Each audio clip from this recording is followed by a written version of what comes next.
Dios les bendiga, mis hermanos. Pues esta breve introducción la tengo que hacer para poner un poco el contexto del video que van a ver.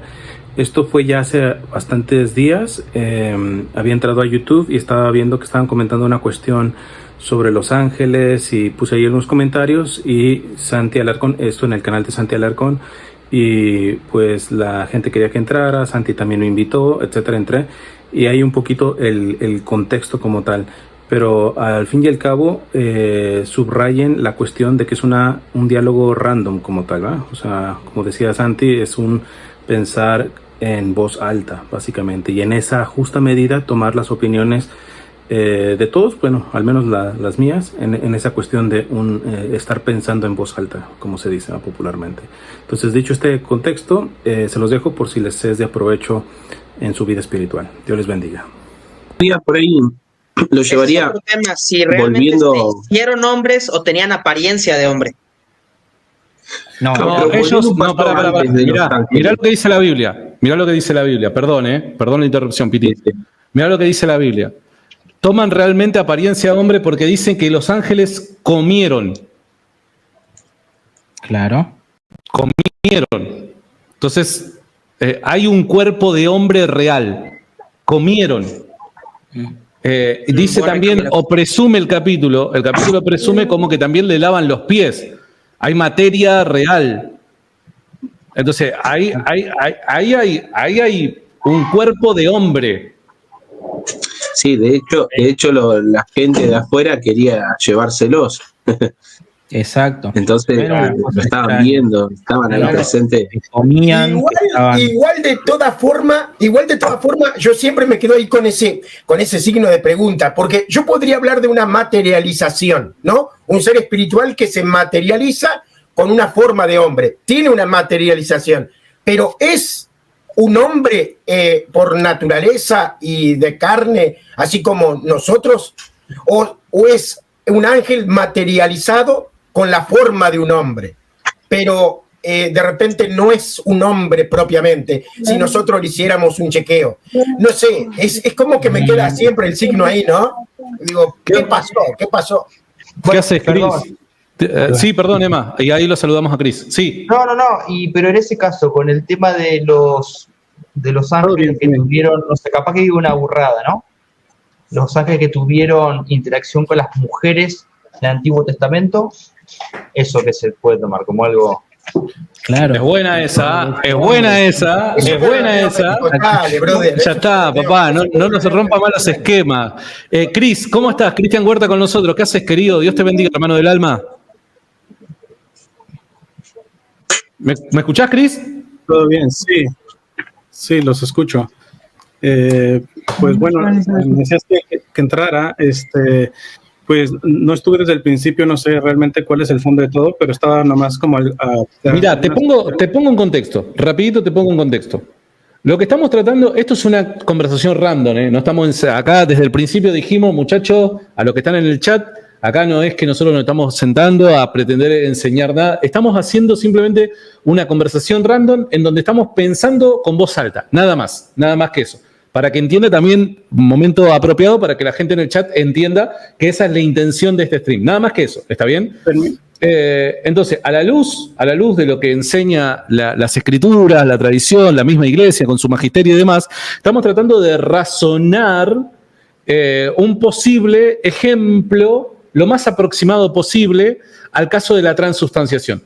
Entonces, estamos viendo a ver si existe algún ejemplo, como veías viendo en el stream, cercano, una aproximación que pudiésemos presentar similar a lo que como católicos afirmamos que ocurre en la misa, ¿no? Con los elementos del pan y el vino. Entonces, eso es el contexto.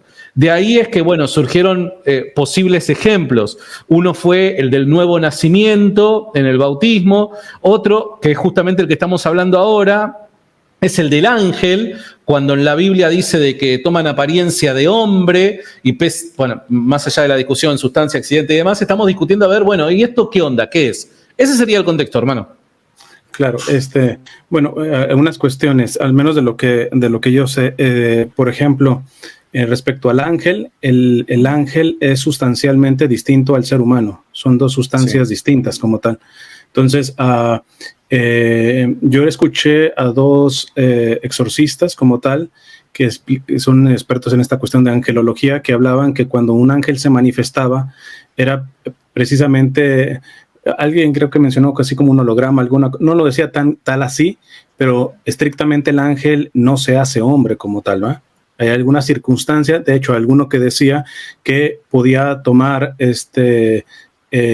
ciertas partículas de la materia como tal, pero él nunca se hace un hombre como tal, simplemente para poderse poner en diálogo con la persona.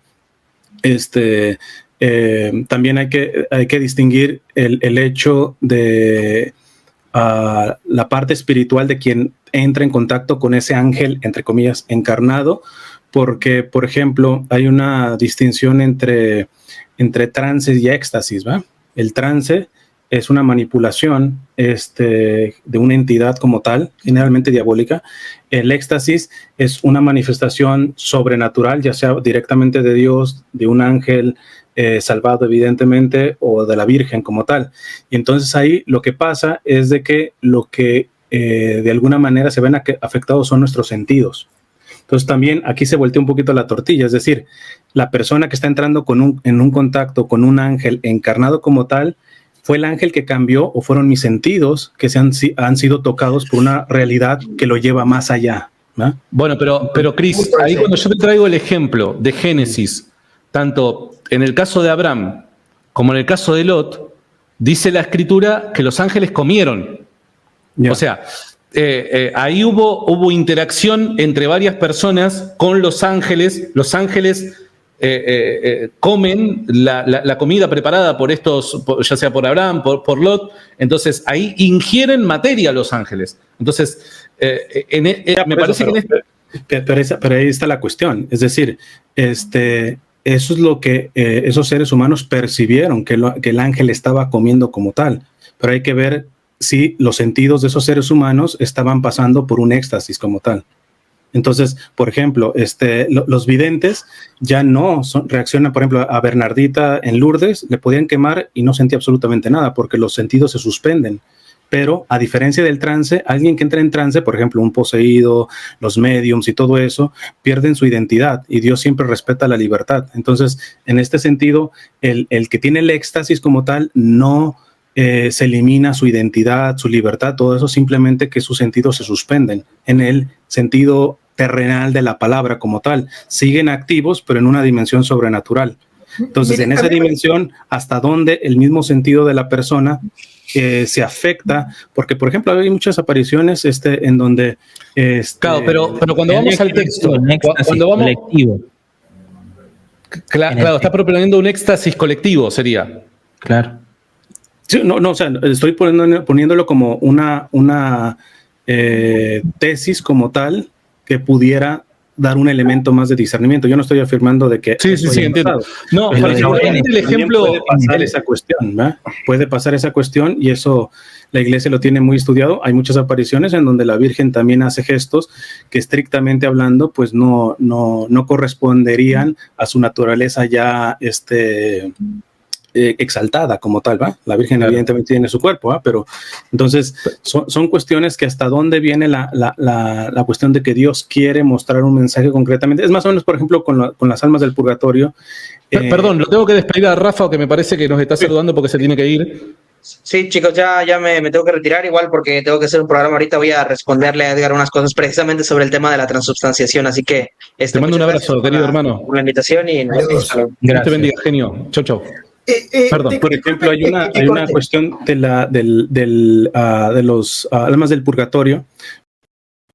Por ejemplo, hay un caso que recogió una escritora española de unos archivos de una diócesis de Alemania, en donde una monja tenía esta experiencia de que se le aparecían las almas del purgatorio.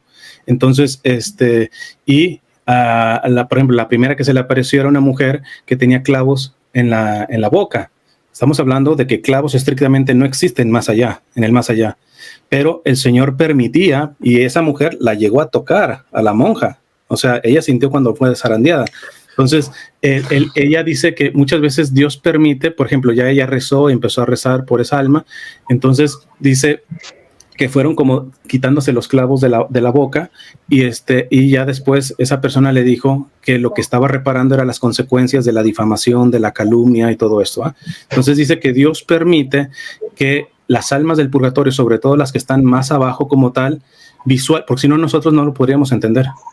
O sea, el grado de cómo está esa alma no lo podremos entender. Entonces se le apareció uno que parece un mono, por ejemplo, claro, y que al final terminó siendo un fraile. Entonces por eso digo que también hay que ver el elemento de la perceptibilidad de la persona, claro, como tal. E inclusive en las apariciones reales, ya aprobadas por la iglesia, puede la iglesia decir si hubo un acto sobrenatural de una aparición, pero no necesariamente el mensaje sobrenatural. ¿Por qué? Porque puede estar influenciada el intelecto de la persona y lo que recibió no traducirlo estrictamente hablando al papel, ¿no? Entonces, Luchito, por eso se puede aceptar una aparición, pero no necesariamente el mensaje, precisamente porque pasa por ese filtro de la propia totalmente. Entiendo el punto de Santi, ¿no? Porque en la Biblia se habla de que tenemos a seres espirituales interactuando con la materia. El tema es que el hecho de que sean seres espirituales, o sea, no sugiere que ellos no puedan interactuar con la materia. Porque es una pregunta que tenemos que hacernos. ¿Un ángel podría comer? Yo sostengo que sí, si Dios se lo permite. Un tipo de materialización, o sea, el ángel podría, por voluntad de Dios, como materializarse para nosotros y él interactuar con la materia. No necesariamente tendría que hacerse hombre propiamente para interactuar con la materia. Creo que... Bueno, pero la materialización del ángel sería el cambio en los accidentes del ángel. No. Estamos de acuerdo. Yo creo que puede haber un cambio en los accidentes. Ese es mi punto. Mira, yo entiendo el punto de Cris y me parece súper válido. Lo que, desde mi humilde punto de vista, capaz que me equivoco, es que este ejemplo que trae Cris no parece en primera mano, al menos con la información que tenemos que recogemos del Génesis, no parece explicar los casos que estamos planteando del Génesis. En el Génesis hay un caso en donde hay varias personas y a los ángeles que se han materializado, independientemente de qué es eso que llamamos materializar, les traen comida. Y esa comida los ángeles la comen. Por ende, no es una visión como en el caso de las almas en el purgatorio que te aparecen con clavos en la boca, que eso es una visión que pretende comunicar una idea trascendente que sería imposible para nosotros poder entenderla si no fuera por medio de estas formas. En este caso sí, gente en este plano de existencia prepara comida para que ángeles materializados la terminen ingiriendo. Esto me parece que es un caso completamente distinto. Por ende, mi punto es, acá vemos un cambio, esto nada tiene que ver con la transubstanciación, obviamente, pero acá vemos un ejemplo de un cambio en los accidentes, pero no en la sustancia. Dios acá está, obviamente, preserva la sustancia aun cuando los accidentes cambian, y por eso mi pregunta es, si Dios puede... preservando la sustancia, cambiar los accidentes, ¿no podría también hacer lo mismo al revés? Preservar los accidentes cambiando la sustancia. ¿Por qué hago este intento bíblico? Porque muchos hermanos protestantes nos suelen decir, bueno, dame un ejemplo bíblico bueno, no tenemos un ejemplo rigurosamente hablando de transubstanciación, aparte de lo que creemos respecto al pan y al vino. Pero sí tenemos, o podríamos llegar a aspirar a tener un ejemplo en donde ocurre lo contrario, pero básicamente sirve para tratar de graficar lo que nosotros creemos. No sé si me estoy dando a entender lo que quiero decir. Yo te lo puedo llevar para darle un poquito más de discernimiento, por ahí llevarlo un poco más a la lógica. Desde el primer capítulo de Génesis, cuando es la creación, ¿no? Cuando Dios crea al hombre, toma barro, ¿no? Y le da aliento de vida y forma al hombre. Ahora, si él pudo hacer eso con barro, con tierra, agua, barro, ¿cuánto más del fruto de la tierra, que es el vino y el pan? Y si Dios mismo se encarnó en un hombre, ¿cuánto más podría encarnarse en el momento de la transubstanciación? Sí, lo que pasa es que esa paloma, perdón, ahí lo que dice Jesús, esa paloma tendría que ser previa o en el momento mismo se crea la paloma y se materializa la sustancia del Espíritu Santo. ¿Cómo sería ahí? Es lo mismo que estamos hablando con los hombres. El hombre existía, ya andaba caminando y los ángeles cambian su sustancia, o en el mismo momento que los ángeles cambian su sustancia, se materializan como hombres y cambian todos los accidentes del hombre, del ángel, perdón, y se hace hombre. Ese es el punto, creo yo. Yo no creo, sinceramente no creo que los ángeles cambien de sustancia.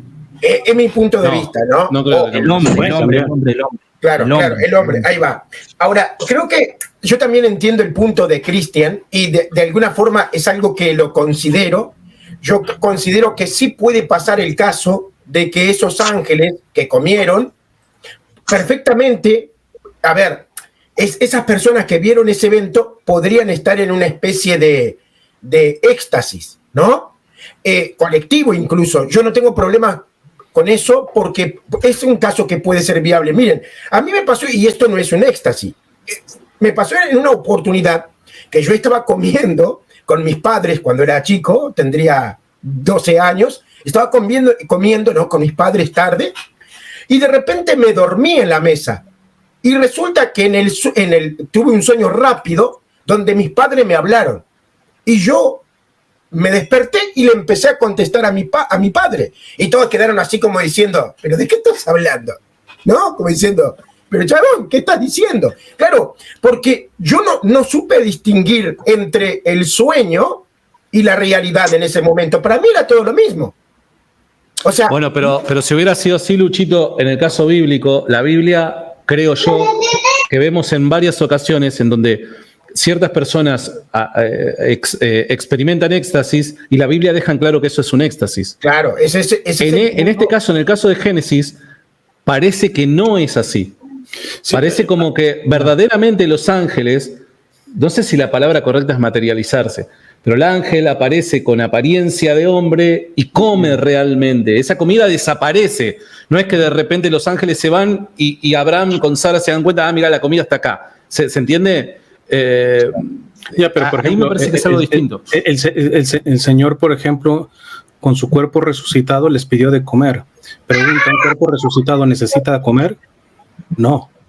No, pero una cosa es que necesite y otra cosa es que pueda. Por eso, pero es exactamente lo que voy. Es decir, que lo que Dios permite no tiene tanto un trasfondo en el sentido de explicar una verdad científica como tal, sino una enseñanza espiritual fundamentalmente. Entonces, porque si nos desviamos en el hecho, por ejemplo, podríamos ver si los ángeles en el caso de Lot y todo de Sodoma y Gomorra y todo eso, si verdaderamente eran materiales o fue un éxtasis. O sea, yo estoy planteando, les digo que los exorcistas dicen que sí es capaz el ángel de tomar partículas de la materia y poder dar esa impresión, ¿no? De hecho, la carta a los hebreos también dice tengan en cuenta la hospitalidad, porque gracias a la hospitalidad algunos han hospedado a ángeles, ¿no? Entonces esto se lo dice a las primeras comunidades cristianas, es decir, ustedes pueden estar hospedando a ángeles como tal. Entonces, pero igualmente también el término ángel es mucho más variado. Por ejemplo, hay un salmo que dice, ¿qué es el hombre, Señor, para que te acuerdes de él? El ser humano para que le des poder. Lo hiciste poco inferior a los ángeles. Pero cuando uno va al texto, usa Elohim, y Elohim es Dios. ¿Okay? Entonces, ahí tendríamos que empezar a ver un poco, porque ahí es donde yo digo, por ejemplo, en el caso del Señor. Perdón, Cris, lo tengo que despedir a Luchito Lisboa, que nos está saludando. Me voy a ver el partido, disculpen, esto es un sacrilegio dejar esta conversación para ver a Peñarol, pero bueno, también considero que no ver a Peñarol es un sacrilegio. Nos vemos, muchachos. Dios te bendiga, hermanazo del alma. Ya estamos aterrizando. Te mando un abrazo. Por ejemplo, Jesús habló de la presencia real del Señor. Uno podría decir, está en la Eucaristía, pero por ejemplo también está en el pobre. Porque Jesús pone el protocolo del juicio final, dice, porque no me dieron de comer, porque no me dieron de beber, lo pone en primera persona. O sea, realmente Jesús está en el pobre. Entonces, ahí es donde se habla de una presencia mística real, y en la Eucaristía es una presencia real, pero sustancial. Entonces luego uno también con estas cuestiones como sobrenaturales de los ángeles es hasta dónde la presencia es en un sentido místico y hasta que en otro lado es en un sentido sustancial. No sé si me hago explicar. Son cuestiones a analizar. Saludamos también a... Perdón, Cris, que lo saluda Emanuel, que también se tiene que ir. Te mando un abrazo, querido amigo. Vamos a conectar en otra cosa. Un abrazo. Estamos viendo. Abrazo. Muy buena Dios te charla. bendiga, hermanazo del alma. Chao. Sí, yo entiendo perfectamente el punto y me parece súper lógico. Evidentemente, o sea, tiene sentido, es lo enseñado, ¿no? Sí, yo reitero, digo, bueno, me parece que hay ciertas aproximaciones y no podemos pretender encontrar un ejemplo rigurosamente. No. Hay aproximaciones. Que de hecho es lo que yo decía al principio, o sea, cuando entré, lo que yo estaba escuchando en la argumentación es el sacramento como tal. Sacramento significa misterio, y las iglesias orientales a los sacramentos les llaman divinos misterios como tal. Entonces las aproximaciones exegéticas, hermenéuticas, bíblicas, teológicas, etcétera, son ayudas a entender el misterio, pero nunca lo agotan. Esa es la cuestión. Porque en el momento en que se agota el misterio, deja de ser misterio, ¿no? Claro, es que en definitiva, a ver, seamos honestos, y esto es ante el reclamo de algunos apologistas protestantes que dicen, bueno, ¿tenés algún ejemplo para mostrarme bíblico? Bueno, pero si la validación de una creencia depende necesariamente de un ejemplo que podamos presentar bíblico, mi pregunta es la siguiente. ¿Tenemos razones entonces, bajo los mismos criterios, para creer en la Trinidad? ¿Alguien puede dar algún ejemplo fuera de Dios totalmente. que explote lo que la Trinidad es? No, totalmente. De hecho, te pongo un ejemplo, pero no mover el avispero. En el caso, por ejemplo, de la declaración que el Papa Francisco hizo en Singapur, de que las religiones llevan a Dios y toda esta cuestión, la mayoría de los que criticaron al Papa Francisco se limitaban al texto de la Biblia. Jesús dice, yo soy el camino, la verdad y la vida. Y yo pregunto, ¿tú ya caminaste todo ese camino? ¿Tú ya sabes toda esa verdad? ¿Ya la hemos agotado? Porque a veces me da la impresión de que nosotros decimos, Jesús es la verdad, pero en el sentido de como si la tuviera yo agarrada acá del rabo. Por eso Benedicto XVI decía que nosotros no tenemos la verdad es la que nos tiene a nosotros, que es distinto. Porque luego nosotros empezamos a creer que porque entiendo la Eucaristía, en ese momento no es la Eucaristía, ¿eh? ¿Por qué? Porque es un misterio que sobrepasa. De hecho, la manera que yo explico, porque es que hablar de misterio, y más ahorita en octubre, se ve como algo oscuro, pero la mejor manera de explicar el misterio en el sentido de Dios es como un exceso de luz. O sea, yo no lo alcanzo a completar no porque esté escondido oculto, sino porque es demasiado a mi vista. Esa me gustó. Entonces me sobrepasa. Entonces a veces me parece, sin dedicar esto a nadie en particular, que a veces al hacer la apologética podemos caer en la tentación de hacer ejercicios de como si yo tuviera la verdad así agarrada, aquí en el bolsillo como tal, cuando es la verdad que me sobrepasa.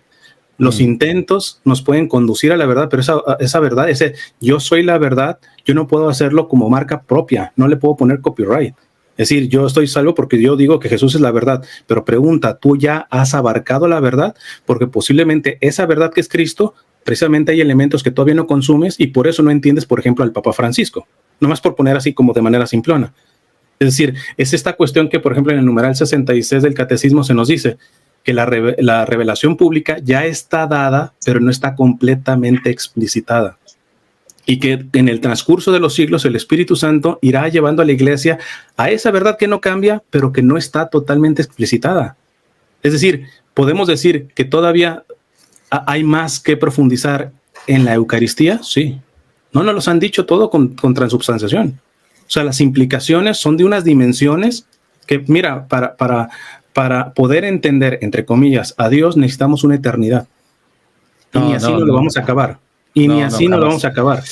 Entonces es esta dimensión que a veces yo creo que tiene que ver una sana pues humildad del intelecto, ¿va? Porque a veces podemos hacer intentos de querer como sistematizar algo que nos sobrepasa como tal. Mira, un ejemplo más, hay un obispo que yo admiro mucho, bueno, ya falleció en 2020 por COVID, está posiblemente en proceso de canonización, se llama Enrique Suárez, un santo para mí, y él profundizó mucho en los padres de la iglesia, en los padres del desierto. Él era antes monje, antes de ser diocesano y obispo, y por ejemplo una de las cosas tan hermosas decía que decía dos cosas, por ejemplo, que el sábado santo hubo una rasgadura en el interior de la Trinidad, hubo una rasgadura, y eso dice para que veamos la dimensión de lo que cuesta el pecado como tal. ¿Por qué? Porque la relación del Padre y del Hijo a raíz del viernes al sábado santo, o sea, verdaderamente la Trinidad experimentó algo que no estaba. Pero luego también, por ejemplo, dice en la ascensión, la misma Trinidad ahora existe de otra manera distinta. Entonces, ahí se reta un poco la cabeza. ¿Por qué? Porque Dios es inmutable. Pero don Enrique Suárez dice, desde la ascensión nosotros podemos decir, dentro de la Trinidad hay uno de nosotros. Antes de la ascensión no había carne en la Trinidad. Hoy al interior de la Trinidad hay carne, hay uñas glorificadas, pero al fin y al cabo carne. De hecho, no sé qué hermano estaba diciendo esta cuestión de hay naturaleza humana. Sí, y carne. Y eso no existía en la Trinidad antes. Entonces claro, es un quebradero de cabeza. Y yo, disculpen que lo espiritualiza siempre, ¿verdad? Pero esto en la dimensión ya no teológica, en la dimensión del amor que Dios tiene por el ser humano. O sea, por eso yo digo que cuando critican al Papa de que está haciendo una iglesia más antropocéntrica, yo le digo, el verdadero antropocentrismo es cristocéntrico y el verdadero cristocentrismo es antropocéntrico. ¿Por qué?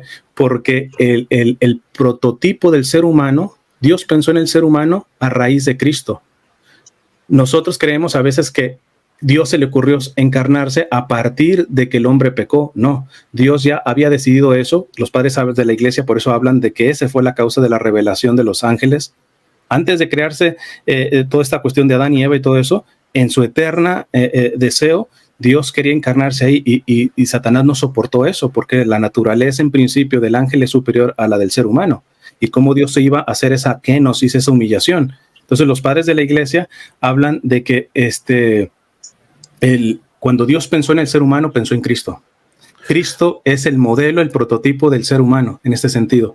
Perdón que te interrumpa, pero es que nos queda 10 minutos y tengo que ir aterrizando. Te pido mil disculpas. Bueno, entonces, está muy bueno lo que estás diciendo, pero para sacar conclusiones, podríamos decir entonces, como conclusión, digo, capaz que mañana, porque esto es algo que lo estamos charlando, reitero, al menos en mi caso, pensando en voz alta, de los ejemplos que hemos presentado, el más cercano, reitero, no pretende ser riguroso, explotar todo lo que lo que el católico cree acerca de la Eucaristía, de la transustanciación y demás, pero lo más aproximado, ¿podemos llegar a decir de que es entonces el bautismo, el nuevo nacimiento? Sí, bueno, al menos yo digo, en Spe Salvi, en la encíclica de Benedicto XVI, se nos habla mucho de esa cuestión y lo que ponía en el texto, o sea, el bautismo no es un cambio de sustancia, sino es un toque de sustancia. Claro. ¿Qué hace ese toque? Lo que dice en síntesis del Papa Benedicto XVI es de que la realidad de la vida eterna se hace en el presente y el presente de alguna manera ya participa en la dimensión de la sustancia del hombre de alguna manera no deja de ser sustancia de hombre, pero se ve afectada totalmente, sí, por algo externo. Entonces, es un toque de sustancia que hace posible, vamos a decir, la recepción de la vida eterna, porque el bautismo da la vida eterna. Y de hecho, por eso, inclusive pone un ejemplito con mucha caridad el Papa Benedicto, pero dice que por eso los católicos entendemos la vida eterna distinta a los protestantes. Dice, porque el protestante generalmente cree la vida eterna como una realidad bella, grandiosa, lo que sea, pero que está en el más allá. Los cristianos decimos, nosotros ya estamos participando de esa vida eterna, aunque esa vida eterna está en semilla, dice el Papa Benedicto XVI. Por ese cambio de sustancia. Nosotros ya tenemos la vida eterna interiormente, pero en semilla. Podríamos decir que esa participación la encontramos en todos los sacramentos. Sí, todos los sacramentos nos acercan, o sea, de hecho, los sacramentos son los que desarrollan esa semilla a partir del bautismo. Por eso ningún sacramento es válido, no existe sin el bautismo. El bautismo es el sacramento de sacramentos, es el que hace posible que los demás sacramentos alimenten esa vida eterna que ya existen semillas dentro de nosotros. Sí. Bueno, es un tema complejo. Santi, no sé si querés decir algo, hermano del alma. Sí, bueno, perdón, la verdad que ya hablamos mucho y creo que se va a seguir extendiendo si hago otra aclaración ahí, pero bueno, básicamente creo que los ejemplos son muy buenos. Habría que aclarar eso del tema de los ángeles, creo que está para profundizar. Si realmente tenemos una persona antes del ángel a la cual se le cambia la sustancia, o si en ese mismo momento el ángel toma esa forma y cambia esos accidentes de ángel en accidente de hombre. Pero bueno, mucho más que eso no tengo para decir, así que gracias por haberme invitado y bueno, un abrazo para todos los que están ahí conectados. Santi, te mando un fuerte abrazo. Para mí es un gusto cada vez que te sumas, hermano del alma. Hacerlo la cantidad de veces que quieras, que lo disfrutamos, hermano. Te mando un fuerte abrazo, hermanazo. Un abrazo. Cris, ¿algo para cerrar? No, pues solamente decir dos cositas. Una, por ejemplo, con esto de los ángeles, también hay que entender que el ángel, al ser solamente espiritual, no tiene un tiempo y espacio como nosotros, ¿eh? De hecho, el tiempo de los ángeles se llama levo. El tiempo implica cambio. Los ángeles cambian en ese sentido, sí, pero el cambio no es en cuanto a movimiento, sino en cuanto a acciones intelectuales, ¿no? Entonces, ver eso, cómo se entra en la realidad del tiempo y espacio de nosotros, pues sí es un quebradero de cabeza, ¿va? Puede ser eso, la tesis de algunos exorcistas de que toman partículas de la materia, pueden ser simplemente la posición que le estoy diciendo, el hecho de que permitan que los que entren en contacto con ellos puedan tener algún tipo de experiencia de éxtasis y que los propios sentidos de nosotros son los que se ven afectados para poder entender esa realidad. O sea, ahí no sé cuál será la verdad, pero son elementos que hay. Y la segunda cosa es que, pues sí, yo creo que los sacramentos es riquísimo, y díganmelo a mí que me gusta también la cuestión del estudio, profundizar, pero al final yo creo que la parte como sustancial del sacramento, los que mejor la entienden son los humildes. ¿Por qué? Porque precisamente entienden que esto va más allá de lo que puede procesar nuestro cerebro. O sea, son los humildes finalmente a los que se les apareció el ángel en la noche de Navidad, etcétera. Siempre es los humildes. Entonces, la clave de la humildad, ¿por qué? Porque, pues sí, no es negar el hecho de profundizar las realidades teológicas, pero al fin y al cabo llega más profundamente aquel que se acerca al misterio con humildad que aquel que intenta resolver el misterio con cuestiones abstractas como tal, sin quitar la legitimidad y que es bueno, se profundiza. Llamaría a esa parte también, ¿eh? Muy bueno. Cris, gracias por tu participación, hermano. Siempre añadís ahí algo muy interesante a lo que uno piensa, medita y demás. Gracias de verdad, hermano del alma. Te mando un fuerte abrazo a vos y a toda tu familia. Gracias, que Dios les bendiga.